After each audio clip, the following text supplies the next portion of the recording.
అందరికీ నమస్కారం. నేను దినషాబాబు గొల్లపల్లి, ఎడిటర్ ఆంధ్రప్రభ. ఈరోజు ట్రెండింగ్‌లో చాలా ప్రధాన అంశం అవుతోంది. ఒకటి పీసీసీ, 2 రేవంత్ రెడ్డి. ఇందుకు ప్రధాన అంశం అవే కావడానికి కారణం ఏంటంటే, గత వారం రోజులుగా ప్రధాన అంశంగా ఉన్న పీసీసీ కేబినెట్ అంశాలు నేడు చివరి దశకు చేరుకున్నట్టు కనిపిస్తున్నాయి. పీసీసీ మార్పు ఎందుకు సంభవిస్తోందంటే, 3 ఏళ్ల కిందట పీసీసీ అధినేతగా రేవంత్ రెడ్డి పగ్గాలు చేపట్టారు. పగ్గాలు చేపట్టినప్పుడు ప్రత్యర్థులందరూ ఎన్ని రోజులులే అనుకున్నారు. కానీ ఆయన యువతలో బ్రహ్మాండమైన క్రేజ్ సంపాదించడమే కాకుండా, తెలంగాణలో మొత్తం కాంగ్రెస్‌ని అధికారంలోకి తీసుకొచ్చి ఏకంగా ఆయనే ముఖ్యమంత్రి అయ్యారు. అలాగే కాంగ్రెస్ ఇచ్చిన హామీలను నెరవేర్చడంలో కూడా ప్రధాన పాత్ర పోషిస్తున్నారు. క్రమంగా ప్రజల్లో రేవంత్ రెడ్డి పట్ల విపరీతమైన నమ్మకం, ఒక బలమైన నేతగా ముద్ర పడిపోయింది. ఈ దశలో కాంగ్రెస్‌లో సహజంగానే కుంపట్లు ఎక్కువ. ఈ కుంపట్లకు నాయకత్వం వహిస్తున్న ప్రత్యర్థులు కొంతమంది అధిష్టానం వద్ద ఫిర్యాదులు చేయడం మొదలుపెట్టారు. రేవంత్ రెడ్డిని ఇలాగే కొనసాగిస్తే ఇకపై కాంగ్రెస్‌కు ఆయన మోనార్క్‌గా మారతారని ఒక నమ్మకాన్ని అధిష్టానంలో చొప్పించగలిగారు. దీంతో నిజంగానే అధిష్టానంలో కలవరం మొదలైంది. ఎందుకంటే ఇంతకుముందు ఒక ఎక్స్‌పీరియన్స్ ఉంది అధిష్టానానికి. అది వైఎస్ రాజశేఖర రెడ్డి. ఆయన చెప్పిందే విధంగా ఉమ్మడి రాష్ట్రంలో పరిస్థితులు సాగాయి. ఇప్పుడు కూడా వైఎస్ రాజశేఖర రెడ్డికి వారసుడిగా రేవంత్ రెడ్డి పయనిస్తున్నారనేది ప్రత్యర్థుల ఆరోపణ. ఇందులో ఇంకొక కారణం కూడా ఉంది. రేవంత్ రెడ్డిని అలాగే వదిలేస్తే ఇక మన రాజకీయ భవిష్యత్తు కష్టమన్న నమ్మకంలో వాళ్ళున్నారు. అందుకు తగ్గట్టుగా ఎవరి ప్రయత్నాలు వాళ్ళు చేయటం మొదలుపెట్టారు. ఈ నేపథ్యంలో పీసీసీ పదవీకాలం పూర్తయింది. ఇప్పుడు పీసీసీకి అధ్యక్షుడిని నియమించాల్సిన పరిస్థితి అధిష్టానంది.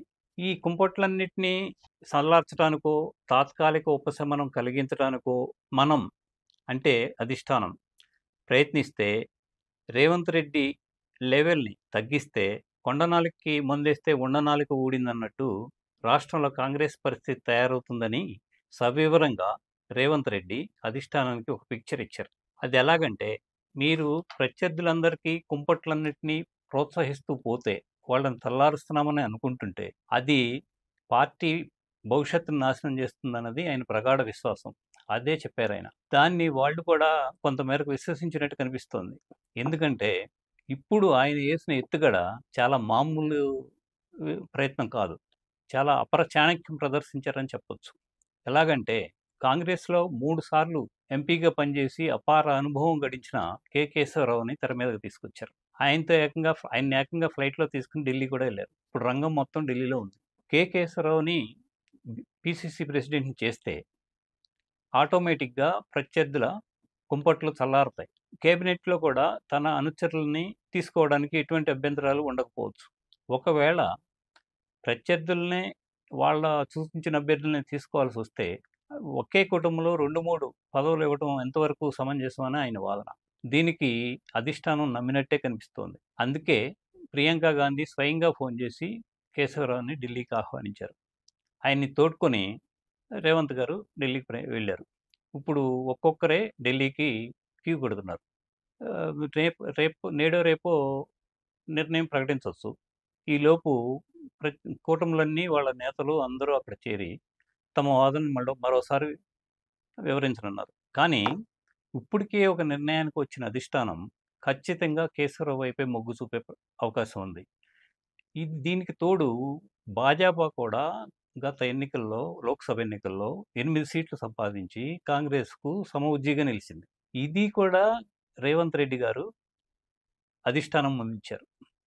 ఇప్పుడు భాజపాకి రాష్ట్ర అధ్యక్షుడిగా ఈటెల ఎన్నిక కావచ్చని, ఆయన బలంగా ఉన్న ముదిరాజ్ కమ్యూనిటీకి ధీటుగా కాంగ్రెస్ నుంచి కూడా మనం అదే వర్గానికి సంబంధించిన కేశవరావు గారిని నిలబెడితే ఖచ్చితంగా ఇది మనకి బలం చేకూరుస్తుంది.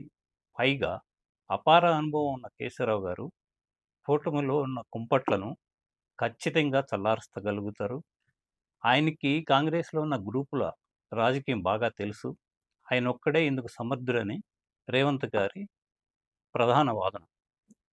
సో, ఇదన్నీ పరిగణలోకి తీసుకున్న అధిష్టానం ఈరోజు రాత్రికి గాని, రేపు ఉదయానికి గాని తన నిర్ణయాన్ని అధికారికంగా ప్రకటించే అవకాశం ఉంది. అందువల్లే ఈ మొత్తం అంశానికి సోషల్ మీడియాలో కూడా విపరీతమైన ట్రెండింగ్ జరుగుతోంది.